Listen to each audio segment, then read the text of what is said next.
After college, like so many well-meaning liberal arts students do, I joined the Peace Corps. I served in the Dominican Republic with a group of 36 other volunteers. Every one of us came back to the United States as a different person.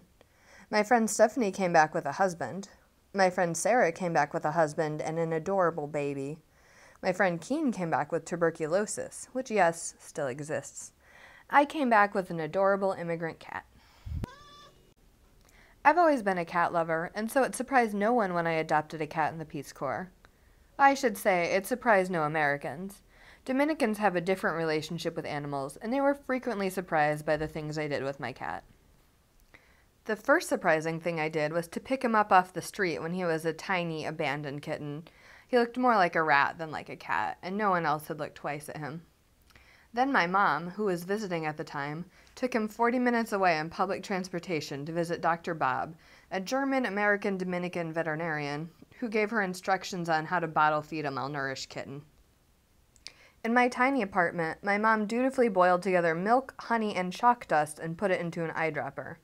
Dr. Bob had told us to feed this weird mix to the cat, and not to give him a name, because he was so underweight he might not live out the night. But my baby kitty thrived on our homemade formula, and I named him Duarte. After Juan Pablo Duarte, the founding father of the Dominican Republic, of course. Everything in the DR is named for him. Pico Duarte is the country's highest peak. Every city's main street is Avenida Duarte. Every city has a Parque Duarte. And so I thought it was only appropriate for me to have a Gato Duarte. I decided not to let Duarte outside.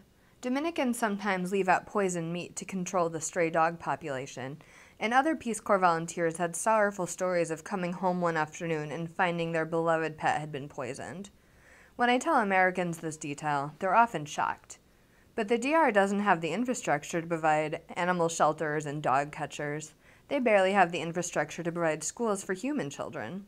There are unquestionably a lot of stray dogs in the DR, and they can be dangerous. There's probably a better solution than leaving out poison in the streets, but I don't know what it is. So Duarte was an indoor cat. This meant I had to buy kitty litter, which meant riding 20 minutes on the back of a motorcycle to get to a fancy grocery store that catered to tourists, and then 20 minutes back, now holding a bag of kitty litter on my lap.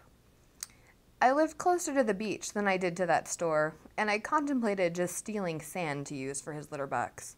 But there just didn't seem to be a way to steal sufficient quantities of sand without making my neighbors think I was even weirder than they already did. But I loved Duarte, despite his expensive tastes. As a Peace Corps volunteer, I made the equivalent of about $300 US per month, which the Peace Corps likes to say is what locals make. It's actually much more than what the average Dominican makes, though much less than what other foreign aid workers make. My stipend was more than enough for me to get by, but not always enough for me and Duarte to get by. Aside from his pricey food and litter, I had to pay 1,000 pesos, about $30 US, to get a certificate from the Department of Agriculture so I could take Duarte back to the States with me. I also spent 500 pesos on tranquilizer for Duarte's plane trip, and I spent another 500 pesos to replace it when I was mugged 3 days before leaving the country, losing my wallet and my cat drugs. All of this would have been completely out of reach for any of the people I was working with. Some of it was out of reach for me on my Peace Corps stipend, and I withdrew money from my American savings account to pay for my cat's trips to the vet. This isn't particularly special.